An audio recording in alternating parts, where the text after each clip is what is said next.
Mesdames, Messieurs, soyez les bienvenus. Vous êtes bien sur Dash News. Pour ce numéro de Moi Femme, je vous propose une immersion dans l'univers du sport sur le continent africain.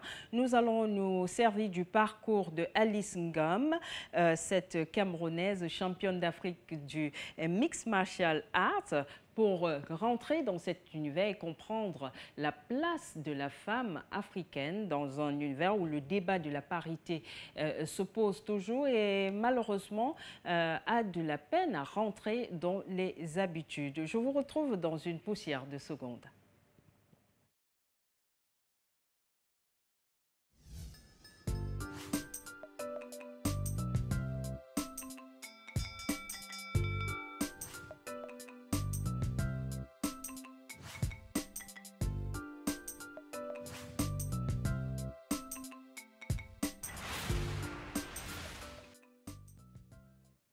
Alice Ngom, championne d'Afrique du Mixed Martial Arts, nous a rejoint sur ce plateau. Elle fait partie du cercle très fermé des champions camerounais en sport de combat.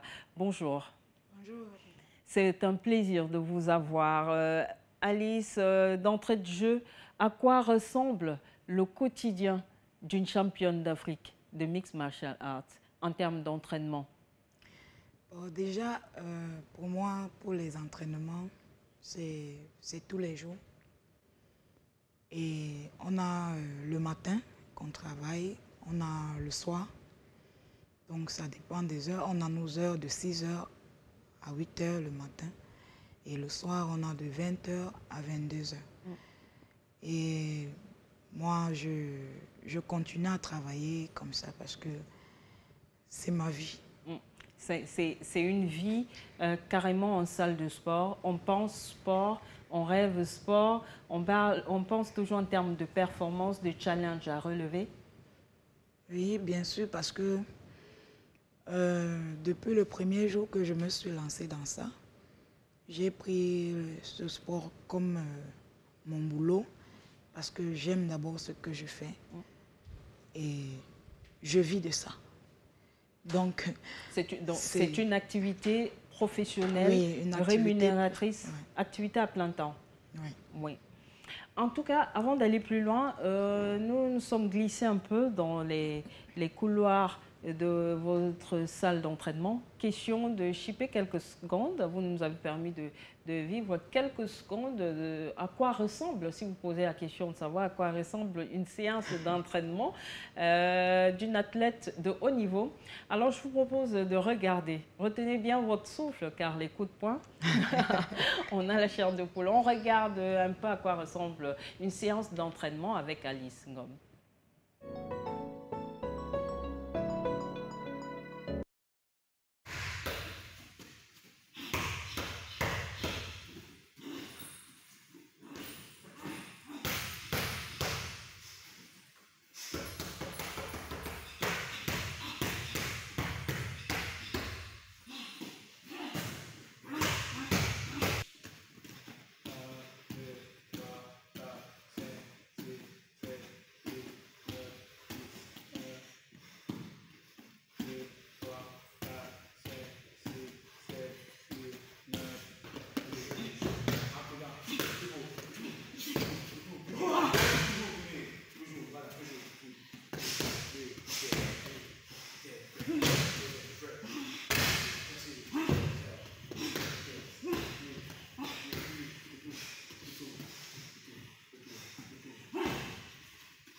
D'accord.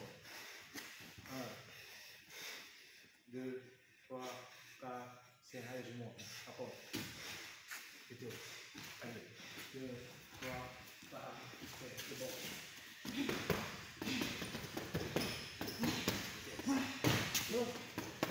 Allez. C'est bien, d'accord.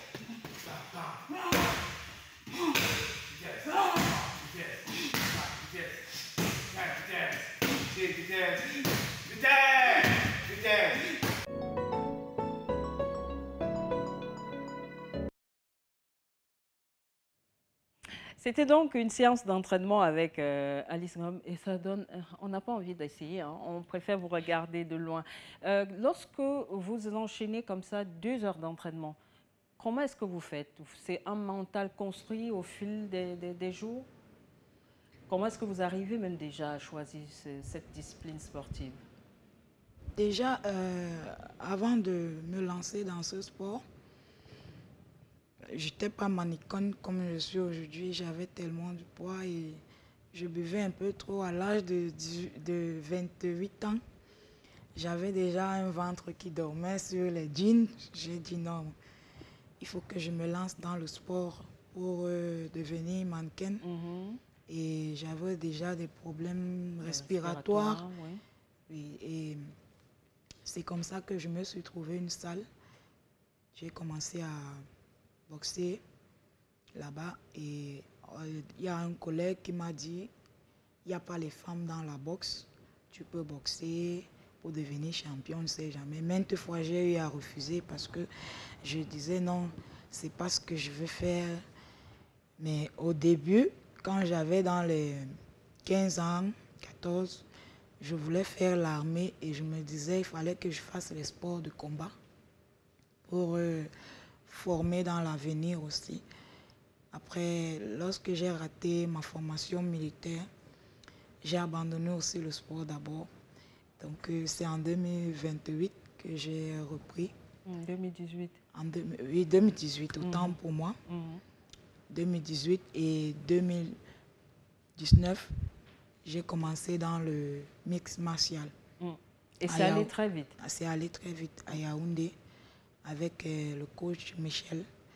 C'est lui qui m'avait orienté. Il m'a dit, c'est un sport qui peut t'amener loin et tu es une femme. Donc c'est comme ça que j'ai commencé jusqu'ici aujourd'hui. Comment ça se passe votre premier combat? Mon premier combat, je l'ai fait l'année passée, en janvier, à la poste de Bonanjo.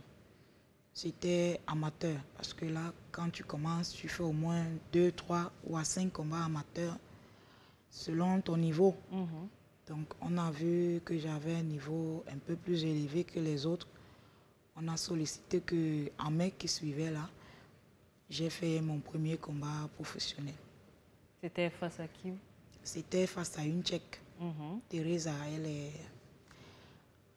est tchèque. Donc, combat que vous avez remporté? Oui, pour devenir championne d'Afrique. C'était un championnat, un open. Donc, c'était ma première expérience pour devenir professionnelle parce qu'elle était déjà professionnelle et une championne de son pays. Je me posais beaucoup de questions à savoir est-ce que je peux, lorsqu'on doit affronter pour la première fois une professionnelle, qu'est-ce qu'on se dit dans sa tête? On a toujours peur parce que on ne va pas te dire, je vais prendre un exemple simple. Par exemple, je suis là, on va me dire, bon, tu vas rencontrer Samuel Eto'o demain, je vais trembler, je vais me demander, mais qu'est-ce que je vais lui dire, comment je vais commencer même pour dire bonjour. C'est la même chose avec les professionnels, parce que j'ai eu à combattre avec d'autres dames comme ça. Quand on lui disait que je suis championne d'Afrique, c'était pour la première fois pour elle de faire les compétitions professionnelles. Elle tremblait aussi, elle se demandait, est-ce que... Parce que pour moi, je sais qu'on passe toujours par là. On a toujours cette petite peur-là, mais on garde quand même confiance qu'on peut. À la base, vous ne partiez pas favori parce que peut-être à regarder l'environnement dans lequel vous évoluez comparé à l'environnement de votre adversaire tchèque, rien ne vous donnait favori. On ne vous voyait pas gagnante de ce combat. C'est vrai, beaucoup de gens me l'ont dit plus tard parce que nombreux doutaient vraiment. Et il faut vraiment un mental de fer pour y arriver. Et j'ai eu aussi beaucoup de coachs qui m'ont entouré pendant le stage, qui m'ont beaucoup parlé parce que parfois... Un stage que vous avez fait uniquement au Cameroun? Oui, on a eu un stage bloqué de 10 jours avant la compétition. Donc, on parlait plus à ceux qui vont affronter les étrangers. Parce que quand tu vois une peau pas pareille comme ta peau, tu trembles un peu, tu te demandes. Tu sais déjà qu'ils sont plus techniciens que toi. Ils ont tout ce qu'il faut pour être en jambes. Bon, toi, tu te bats comme ça. Il y a tout ça aussi qui passe dans ta tête. Mais tu donnes quand même ce que tu as. Et c'est exactement ce que j'ai fait. Ah, déjà, on le dit régulièrement lorsqu'on se rencontre. Bravo et déjà félicitations pour ce que vous faites. Maintenant, si on va regarder le choix que vous faites, vous avez dit votre activité, vous la considérez comme une activité professionnelle, rémunératrice. Vous vivez de ce que vous faites. Est-ce que la transition a été facile? Est-ce que votre entourage même vous comprend? Ça n'a pas du tout été facile. Pourquoi? Parce que déjà, avant de faire mes combats amateurs, quand il fallait m'entraîner tous les jours, comme je l'ai toujours fait, matin, soir, ce n'était pas facile parce qu'il fallait réfléchir avec quoi tu vas récupérer. Et on nous dit parfois en salle, ne mangez pas ci, ne mangez pas ça. Mais on dit, mais si on n'a pas l'argent, coach, on fait comment? Parfois, on finit les entraînements. Il y avait des moments, je finissais, je viens, j'achète un tapioca de 100 francs. Je bois, moi, je ne vois pas avec quoi je vais récupérer. Donc, déjà, je perdais parfois en force et en tout. Et le mental n'était pas tranquille. Et malgré tout ça, je me battais parce que j'avais vraiment envie d'atteindre ce niveau. Et j'ai toujours cette envie d'aller plus loin. Malgré qu'il n'y a pas le confort qu'il faut pour avancer vraiment, les finances, parce que tout ça, si tu regardes en une semaine, tu vas payer le transport combien pour aller aux entraînements tous les jours. Il faut manger, il faut acheter l'équipement, c'est énorme. Depuis votre victoire, vous êtes championne d'Afrique, il n'y a rien de concret qui a changé en termes d'accompagnement des pouvoirs publics? Non, rien n'a changé. Donc c'est toujours pareil jusqu'ici. Je me bats, parfois j'appelle des frères à l'étranger, des amis, même ici. Il y a des jeunes qui font des petites réunions au quartier. Parfois je vais voir le président, je dis, tu es mon ami, dis quand même à l'association de m'offrir au moins même une paire de gants, parce que je ne demande pas de l'argent, mais si on peut au moins me donner... Les équipements coûtent cher. Oui, mais si je dois avoir au moins tout mon matériel, ce n'est pas moins de 150 000 francs. Donc si quelqu'un peut m'offrir au moins une paire de gants, pour moi c'est énorme. Vous décrivez là le quotidien de la plupart des athlètes africains, notamment surtout des femmes, parce qu'il faudrait dire que vos collègues hommes ont peut-être le même statut, ça veut dire performance égale, mais cette parité n'existe pas sur la rémunération. Oui, c'est la même chose avec les hommes aussi, parce que depuis un certain temps, il y a nombreux qui abandonnent. Ils disent, il y a d'autres qui ont des enfants, ils ont des femmes. Il va dire, il ne va pas passer son temps là, comme ça, parce qu'il ne voit pas ce que ça lui rapporte. Mieux, il part au moins décharger les conteneurs quelque part. On peut lui payer au moins 5 000 francs la journée. Parce qu'après mon championnat d'Afrique de l'année passée, en octobre, j'ai vu, il y avait un chantier dans mon quartier. Là, je suis allée travailler là-bas. J'étais la seule femme, vraiment. Quand on disait à certaines personnes qui passaient, qui venaient au chantier, on les disait, c'est une championne d'Afrique, elle est boxeuse, machin. D'autres ne croyaient pas. Ils disaient, mais avec tout le titre qu'elle a là, en tant qu'une dame en plus, elle n'a rien. Donc, c'est terrible pour notre pays. Et moi, ça ne me dérangeait pas parce que ça, au moins, ça me permettait d'avoir ma récupération après mes entraînements. De pouvoir vous nourrir. Ça ne me dérangeait pas du tout. Mais après, j'ai dit, il faut que j'abandonne. Il faut que j'abandonne. Et quand j'ai compris que quand tu fais ce genre de boulot, il y avait des jours où je rentrais si fatiguée, je ne pouvais pas aller aux entraînements et ça brouillait déjà mon programme. J'ai dit non. Mieux j'arrête, je continue mon travail comme d'habitude. Et à ce jour, qu'est-ce qui pose problème? Vous pensez que c'est le fait que vous soyez une femme? Pensez-vous que si ça avait été un homme champion d'Afrique, MMA, il aurait eu un traitement différent du vôtre? Ça devait toujours être pareil parce que ils sont nombreux. Avant moi qui sont passés par là, il y a un collègue à moi qui est sorti champion du monde en Afrique du Sud. Il est rentré avec la médaille. Il n'a rien reçu, on ne lui a même pas reçu au ministère, rien du tout. Donc, et vous, on vous a reçu? Non, pas du tout. Donc, c'est pour dire que c'est la même chose. Tu rentres, tu as ta médaille, c'est pour toi. C'est pas un peu pour... comme si c'est une discipline sportive qui n'existe que pour vous. Oui. C'est pas reconnu par les autorités camerounaises ou qu'est-ce qui se passe? Je ne saurais quoi vous dire parce que c'est quelque chose qui est reconnu au ministère. Donc, si peut-être on n'est pas suivi comme il faut, peut-être c'est les encadreurs qui ne font pas bien le travail, ou peut-être c'est les hommes d'État qui ne prennent pas en considération ce que nous on fait. Qu'est-ce qui vous permet aujourd'hui à Alice Ngom de tenir, malgré tout ce que vous décrivez?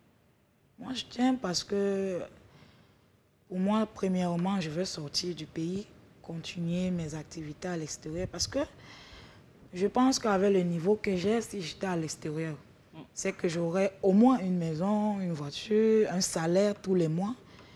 En tant que professionnel, je devais avoir un contrat où on me paye au moins tous les mois pour me nourrir parce que c'est mon travail. Pour vous, la solution, c'est l'exil? Oui, pour être...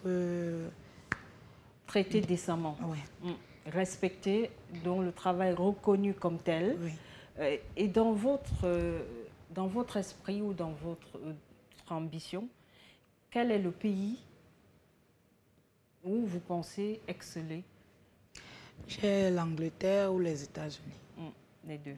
Oui. Vous rêvez d'une carrière à Langanou? Oui. Au féminin. Est-ce que vous avez, aujourd'hui, on peut vous appeler collègue, même si ce n'est pas aux mêmes sphères, vous êtes collègue. Est-ce qu'il vous arrive, vous avez une plateforme au niveau du Cameroun où vous arrivez à collaborer? Ou ce n'est pas encore cela? Il y a la Ligue nationale à Yaoundé. Donc, c'est là où, quand il y a les combats, c'est eux qui organisent. Parfois, ils font aussi avec le peu qu'ils peuvent pour que les jeunes soient vus. Et on ne sait jamais, comme il y a aussi les réseaux aujourd'hui, quelqu'un peut être sollicité et on signe un contrat avec lui pour l'extérieur. Est-ce qu'il est plus difficile pour une femme d'avoir un contrat à l'extérieur qu'un homme? Oui. Pourquoi? Parce que déjà le blanc, de nos jours, sur les hommes, il y a beaucoup de catégories. On va trouver peut-être les 65, il y a beaucoup de 65. Mais par contre, dans les combats d'armes, il y a très peu de femmes qui acceptent d'abord le mixed martial art parce que pour elles, c'est un sport rude. Oui. Donc, ça serait facile pour une femme d'émerger dans ce sport. Maintenant, on sait qu'en termes de financement, le financement est le principal obstacle pour envisager une carrière de haut niveau. Est-ce que sur le plan local, vous bénéficiez des accompagnements des privés, des sponsors, par exemple? Pour les sponsors, on n'a pas de sponsors. Seule la personne qui me soutient et soutient d'autres jeunes, c'est le promoteur de l'Académie africaine des arts martiaux, M. Louis-Roger Youmbi, qui soutient les jeunes. En mettant à disposition la salle, les équipements, par exemple? D'entraînement. Comme par exemple, parfois, moi, quand j'ai un combat, je lui dis, papa, dernièrement, j'ai fait un combat avec tel équipement, il ne faut plus que l'autre combat, on me voit avec la même chose, essaye de faire quelque chose. Il se bat à son niveau pour que je sois propre le jour. C'est vraiment un quotidien où, pour y croire, pour avancer, il faut décidément s'accrocher, surtout quand on est femme. Maintenant, comment est-ce que Alice Ngom, comment est-ce que vous prenez pour allier vos ambitions sportives et votre quotidien de femme? Pour le moment, je peux dire que j'ai tout misé dans le sport. Parce que si je regarde plus ma vie de femme, ça va en quelque sorte m'emporter. Vous voyez un peu? Donc, c'est aussi ça qui fait dans les balades, les distractions de jeunes. J'essaie de mettre un peu une pause dans ça. Parce que j'ai ma vision, j'ai envie d'avoir ce que je désire dans mon cœur. Tant que je ne l'ai pas, je ne peux pas être fière. Ça veut dire que pour y arriver, vous avez fait un blackout de tout ce qui est extérieur au Mixed Martial Arts pour vous être focus. Mais pourtant, l'avenir pour vous, vous n'êtes pas certaine d'atteindre votre objectif, mais vous vous accrochez tout de même. Aujourd'hui, au sein de votre famille, Alice Ngom, quel est l'élément qui vous motive? Et maintenant, sur le plan professionnel, quel est l'athlète qui vous fait rêver et vous fait croire que vous allez y arriver? Déjà, dans le plan familial, il y a ma maman, mes tantes, mes frères qui me soutiennent, qui encouragent aussi beaucoup mon coach de ne pas me lâcher. Puisqu'il faut dire que vous ne payez pas. Oui. Cet accompagnement, il est gratuit. La grâce que j'ai toujours eue, c'est que tous les clubs où je suis entrée, on ne m'a jamais demandé de payer 5 francs. Et moi, je dis que c'est une grâce parce que c'est autant de choses qui me motivent encore plus pour ne pas décevoir ceux qui me donnent, qui m'accordent cette volonté d'avancer et de les décevoir aussi. Il y a la famille qui me soutient comme ils peuvent. Déjà, si c'était pour ma maman, si elle avait de l'argent, c'est que pour elle, je ne suis plus au pays. Mais avec les prières d'une maman, on a quand même espoir que ça va. Des prières qui soulèvent des montagnes. Maintenant, sur le plan professionnel, vous aimerez ou bien qui vous a inspiré et vous a mené à croire et vous voulez ressembler à qui, par exemple? Dans le côté d'âme, dans le combat, c'est Amanda Nunes que j'aime beaucoup admirer. J'aime bien voir ses combats. C'est une femme, elle est d'abord très costaude.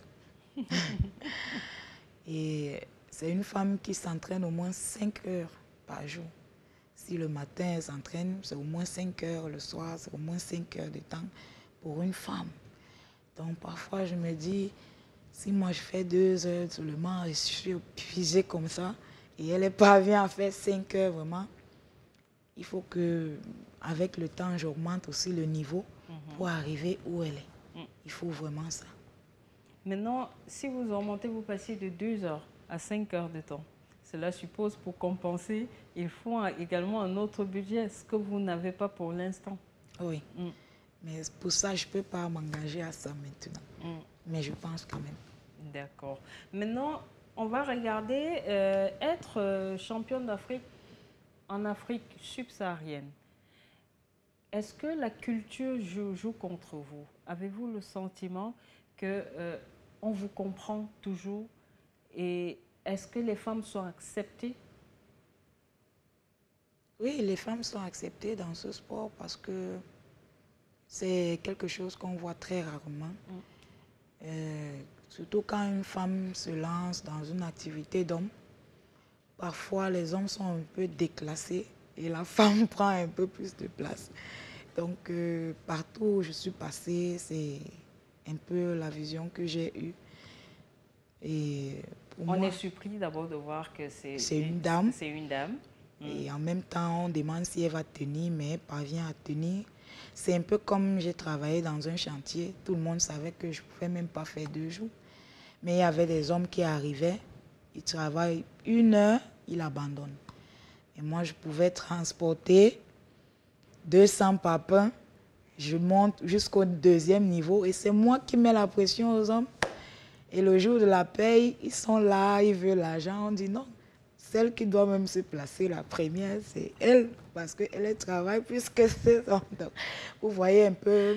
C'est terrible. Championne d'Afrique de Mixed Martial Arts, obligée de travailler dans des chantiers à Douala, dans la capitale économique du Cameroun, pour pouvoir subvenir à ses besoins, c'est-à-dire pouvoir aller s'entraîner, trouver de quoi manger pour compenser les heures d'entraînement. Il faut dire que vous entraînez 2 fois par jour, le matin et le soir. Donc Alice Ngam, championne en 2021, janvier 2021, face à une Tchèque. Ouais.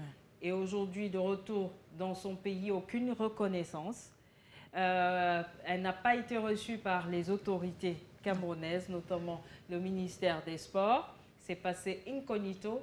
Et on a du mal à croire qu'un pays, le pays de Nganou, est reconnu, internationalement reconnu, que la version féminine passe carrément inaperçue. Alice Ngam, c'est peut-être la réalité. On sourit quand vous dites que vous transportez 200 par pas pour aller du rez-de-chaussée au 2e niveau, juste parce que... Et lorsque vous faites ça, vous êtes payé par exemple combien par jour? J'ai 3 000 la journée. Pour tout ce travail? Pour tout ce travail. Non, ça veut dire que vous passez une journée au chantier, vous attendez 3 000 et le soir, vous êtes aux entraînements. Oui. Donc, on me paye ça le samedi. Je travaille de lundi à vendredi. Donc, on paye 5 jours. Mais on remet tout l'argent le samedi, quand vous finissez. Comment est-ce que vous faites pour tenir? Je ne saurais quoi vous dire. D'abord, j'ai ma force naturelle. Donc, dans ma tête, c'est que je peux. Rien ne doit me dépasser, rien ne doit me dominer quand je veux. Et ça fait combien d'années que vous faites comme ça, vous tenez comme ça? Ça fait depuis que j'ai commencé le sport. Je ne connais plus travailler dans la maison de quelqu'un ou bien avoir un job ailleurs. Parce que là, au moins, quand je dis par exemple que je travaille dans un chantier, il y a les jours où je peux dire, bon, je travaille demi-journée parce qu'il faut que je me repose un peu pour aller aux entraînements et tout. Donc, j'ai travaillé comme ça 4 mois. En janvier, j'ai arrêté. Donc, et depuis, je n'ai plus rien fait. Je suis à la maison. Je me concentre juste sur mes entraînements. Parce que vous préparez un prochain combat? Oui, mais il sera en septembre. Oui. En tout cas, on vous souhaite la même chose qu'en janvier 2021. Et peut-être que ce soit le combat qui va vous ouvrir. On a du mal à le dire, on a de la peine à le dire ici. Le combat qui vous ouvrira peut-être les portes de l'exil et les portes d'une reconnaissance. Et oui, parce que lorsqu'on travaille, on a besoin aussi d'être reconnu. On a besoin que son travail soit salué et qu'à partir de ce travail, qu'on puisse vivre décemment. Maintenant, on va s'intéresser à la nouvelle génération de jeunes filles et aux infrastructures, à l'encadrement. Vous êtes arrivé dans le Mixed Martial Arts tout hasard. Le destin en a décidé. Ce sport, cette discipline sportive est venue à vous. Mais lorsque vous regardez, par exemple, l'accompagnement proposé au niveau du Cameroun aux jeunes filles, par exemple, pensez-vous que ce soit un accompagnement suffisant pour permettre à ces jeunes filles de faire exploser leur talent?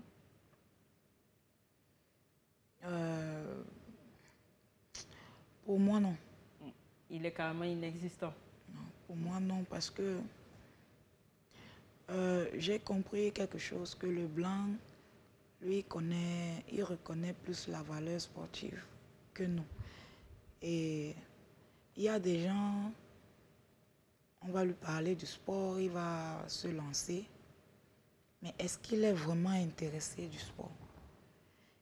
C'est vrai, il va bien nous aider, mais est-ce qu'il va nous amener jusqu'à bon port?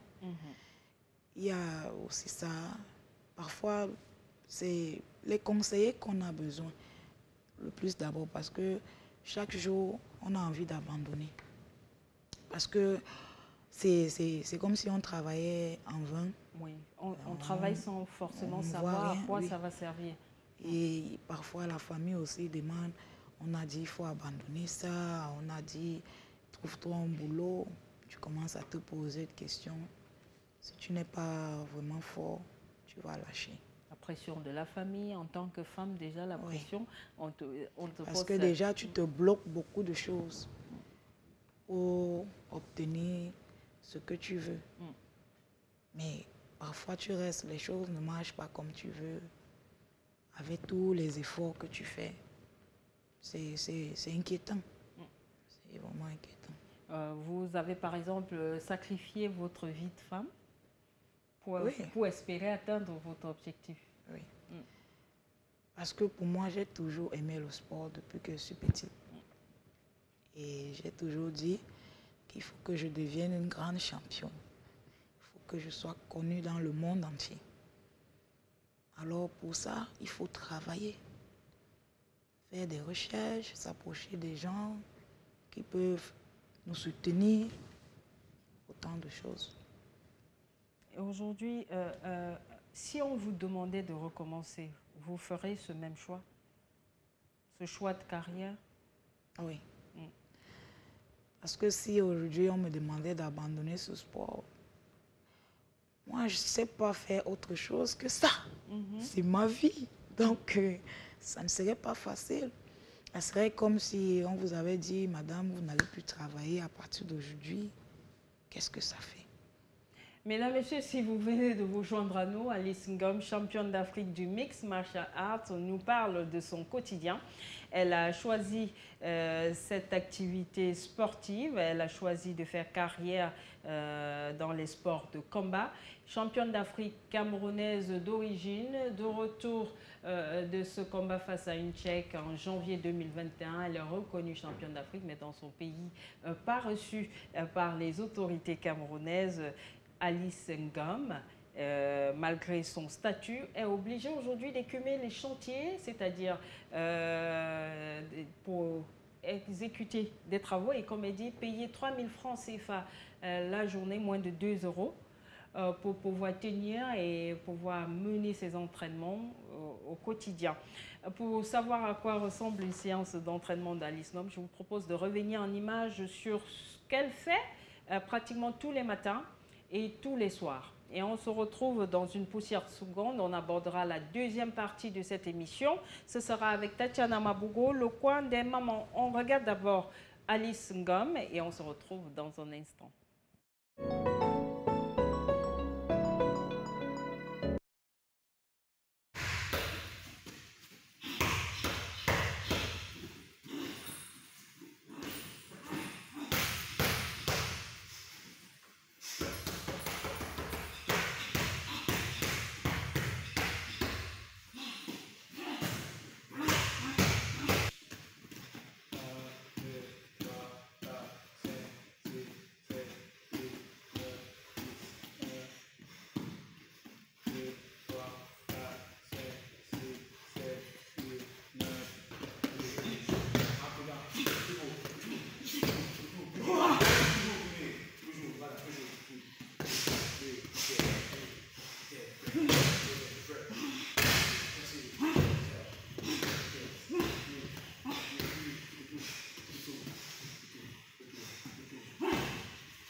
Allez, je monte. Rapport. Et tout. Allez. 2, 3, 4, 5, c'est bon.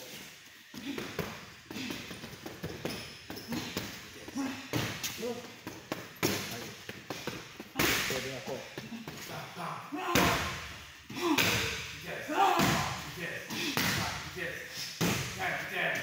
Vitesse.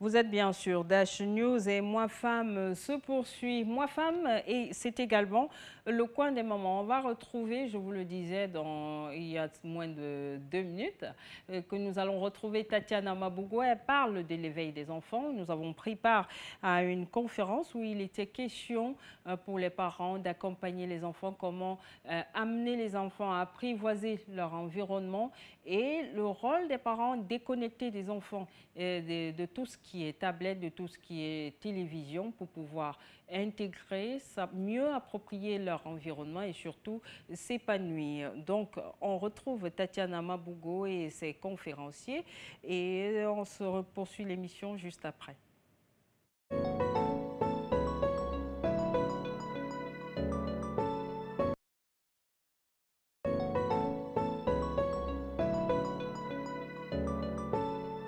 Ce que nous souhaitons faire, c'est de mettre en place une stratégie pour avoir plus de parents. On s'est rendu compte que le numérique permet de réunir plus de personnes. Alors, on va essayer de faire des petites capsules sur Zoom. On va essayer de faire des petits directs pour que le parent s'imprègne de la chose, qu'il sache que la base, c'est à la maison, qu'il sache qu'il doit s'impliquer dans le processus de l'enfant. Il doit jouer avec l'enfant, il doit danser avec l'enfant, il doit travailler le mindset de l'enfant pour qu'on ne puisse plus être face à tout ce qu'on voit dans la société aujourd'hui. Pour que quand l'enfant va ouvrir la porte, qu'il puisse discerner le bien de ce qui n'est pas bon.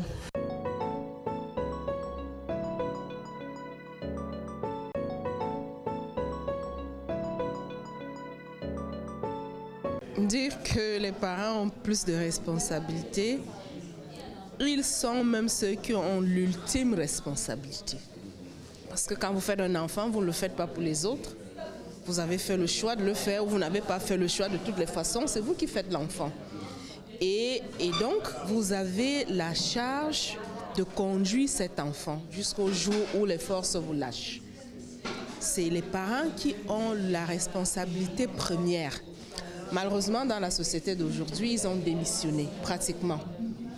Lorsqu'ils ont inscrit, ils ont payé une pension, ils estiment qu'ils ont joué le rôle qu'il fallait et ils reviennent vous demander « Mon enfant ne sait pas lire, comment ça s'explique?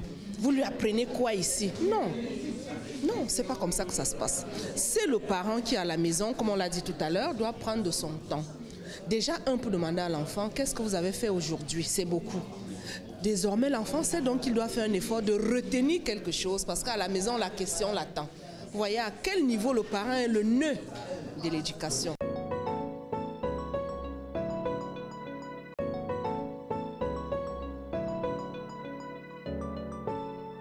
En fait, à travers ce séminaire, nous avons appris tant de choses sur le plan psychologique comme sur le plan pédagogique.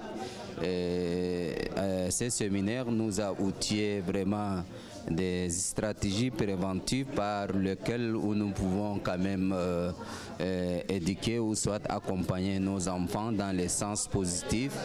Et à travers ce séminaire, nous avons appris les différentes étapes du stade de développement neuropsychologique chez l'enfant. Et ce séminaire vraiment a marqué vraiment un pas positif à travers les participants. Et nous souhaiterons davantage pour que les gens continuent à reproduire dans tel séminaire dans l'avenir pour qu'il y ait une éducation meilleure, de qualité et harmonieuse.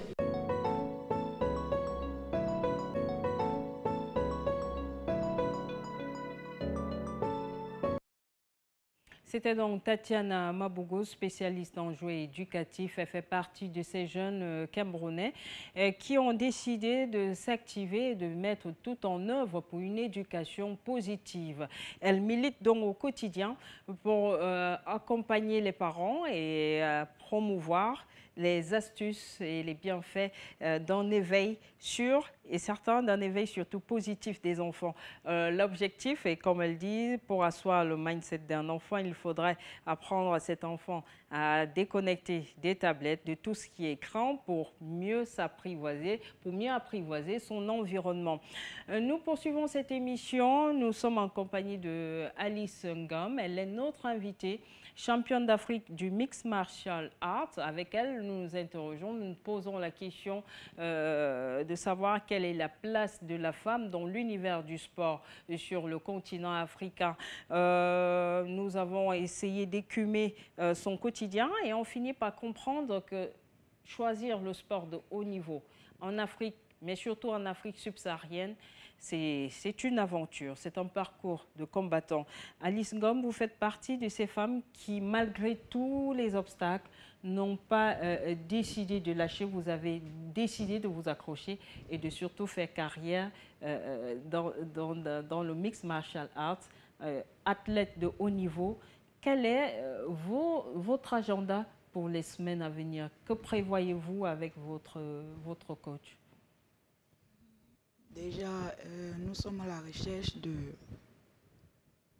des combats à l'extérieur déjà parce que quand on parle de professionnalisme, ici déjà on n'en a pas trop et déjà il n'y a pas les femmes. Au Cameroun, vous n'avez plus d'adversaires? Non, il n'y en a plus parce que il y en avait juste 2 et je suis passée avec les 2, donc on doit juste chercher à l'extérieur. Donc nous sommes en train d'attendre un nouveau contrat qu'on pourra avoir et le combat aura lieu en Afrique du Sud en septembre. Et c'est facile, c'est aisé de trouver un adversaire? Ça peut prendre combien de temps? Ça dépend de la catégorie aussi. Donc je vais faire dans les 61 kilos. On peut dire 65, on peut dire 55. Donc si mon staff trouve que la catégorie est trop basse, que si je travaille trop, je vais perdre en force et tout. Au moment du combat, je ne vais pas donner tout ce qu'il faut. Non, on préfère que je fasse les combats dans ma catégorie, qui est les 61 kg. Voilà. Et elles sont nombreuses, ces femmes, dans votre catégorie? Pas vraiment, parce qu'il y a d'autres, elles préfèrent faire son régime pour avoir ma catégorie et faire le combat, si elle est intéressée par la compétition. Oui. Et généralement, lorsqu'on a un combat, le challenge, c'est quoi au-delà du titre, du trophée? On peut dire c'est un gala, on peut dire c'est un championnat d'Afrique, ou on peut dire un championnat du monde, mais je n'ai pas encore fait un championnat du monde parce que là, on va parler plus de ceinture et autres. Voilà, c'est un peu ça. Et à ce jour, c'est quand même de bons points aujourd'hui. Qu'est-ce qu'il faut pour pouvoir être en face d'une championne d'Afrique comme vous? Déjà, comme il y a les réseaux aujourd'hui, on peut dire tout est balancé. Donc lorsque parfois on peut se retrouver dans des groupes sportifs, on fait les recherches de savoir s'il y a les hommes et les femmes dans ce club qui compétissent, qui font les compétitions un peu partout. On essaie de demander les invitations pour venir faire un combat. Est-ce que c'est un peu comme ça que ça se passe? Et lorsque c'est validé, c'est le pays qui envoie l'invitation, le billet d'avion et tout le logement. Oui. Et parce que nous déjà, on regarde que actuellement, on n'a pas les moyens pour avoir le visa, billet d'avion et tout. Il faudrait que le pays qui vous invite prenne tout en charge. Oui. Donc c'est comme ça que ça se passe. Ça ne doit pas être évident, ça doit passer par de longs mois d'attente, de suspense. Non, ça dépend de la préparation de tout un chacun parce qu'on peut programmer, comme par exemple, on a dit la compétition sera en septembre. Ça veut dire qu'il y a plusieurs pays qu'on va inviter et ça va prendre le temps. Il faut payer l'invitation à tout le monde, les billets d'avion. C'est par délégation, oui. Donc ça prend vraiment le temps pour organiser ça. Oui. À l'échelle du continent africain, est-ce que vous avez des pays que vous appréhendez? Donc, ça veut dire, par exemple, si on vous dit vous aurez une adversaire qui vient de X pays, vous aurez plus peur qu'un autre pays? Par exemple, si on dit un adversaire qui vient de l'Afrique du Sud, comme ce sera le cas en septembre. Non, j'ai pas peur. Parce que pourquoi? Tout ça, c'est le travail. C'est quand tu ne travailles pas que tu doutes de toi. Mais quand tu sais que tu as les armes pour combattre, c'est un fair play. Et que le meilleur gagne. Donc, chacun donne, met sur la table ce qu'il a. Dans tous les cas, on sent en vous la rage de vaincre, la rage d'y arriver. Parce que pour moi, quand on m'a dit tu vas combattre en septembre, j'ai dit mais c'est trop loin, je vais attendre tout ce temps. Pourquoi pas le mois prochain? Donc. Mais septembre, on est déjà au mois de juin. Vous en avez encore pour 2 mois, 2 mois et demi d'attente. Ça permet aussi de faire une bonne préparation. Est-ce que le parcours de Ngannou vous parle aujourd'hui? Oui. Et parfois, j'essaie de copier un peu de lui. La seule différence, c'est que lui, il a pris la route et sa rage a été vraiment doublée pour réussir. Parce qu'il a vu ce que moi, je ne vois pas. Et c'est ça la différence un peu. Et quand tu arrives là-bas, tu ne vas pas pour jouer. Il est arrivé en aventurier. Donc, il sait ce qu'il est parti chercher. Si Dieu a permis qu'il arrive, il a voulu vraiment bien réfléchir que d'aller jouer la vie des jeunes en oubliant ce qu'il est venu chercher. Non. Il s'est vraiment focalisé dans ce qu'il est allé chercher et il a vraiment touché le plafond. Mais merci Alice Ngom d'avoir accepté d'être avec nous pour ce numéro de Moi Femme. On espère vous retrouver au mois de septembre au bout de plusieurs semaines d'entraînement. Que vous ayez le même parcours qu'au mois de janvier 2021, que cela se solde sur une victoire. Et tout le malheur qu'on peut vous souhaiter sur le plateau de Moi Femme, c'est d'ouvrir, que enfin les portes des compétitions internationales s'ouvrent à vous.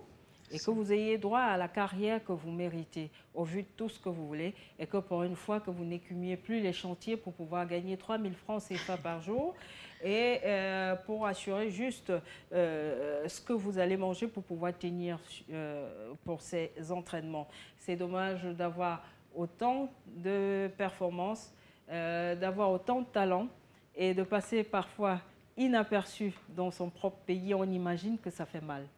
Oui, ça fait très mal. Parce que c'est comme si on tournait en rond et on ne voit pas la lumière. On demande est-ce qu'on va voir la lumière un jour? Si on vous demandait au sortir de cette émission, s'il fallait changer quelque chose pour que ça marche, vous changeriez quoi? Tout ce que je pourrais dire, c'est demander de l'aide à nos supérieurs. Parce que je ne sais pas quoi d'autre je vais dire. Vous encouragez les jeunes filles à pratiquer le mixed martial art? Oui. Elles sont pleines. Parfois, elles commencent et elles abandonnent. Parce que c'est dur. Parce que c'est dur. Et... On a regardé vos entraînements et il faut dire que toute l'équipe technique, même les hommes, ont dit non. C'est pas vraiment facile. Et c'est autant de choses qui nous donnent la rage d'avancer parce que s'il arrivait d'abandonner un jour, ça serait vraiment malheureux. Enchaîner 2 heures d'entraînement intense, comme on a vu, et rentrer avoir du tapioca et du sucre, ça, il faut le faire. Alice Ngom, bon vent, beaucoup de courage et merci, on vous retrouve en septembre. On croise les doigts, ce sera du côté de l'Afrique du Sud si tout marche bien. C'est bien ça. Merci. En tout cas, ça a été un plaisir de vous avoir. Merci d'avoir été des nôtres. Mesdames, Messieurs, c'est ainsi que se referme ce numéro de Moi Femme. Ça a été un plaisir d'être des vôtres. Je vous donne rendez-vous la semaine prochaine sur Dash News.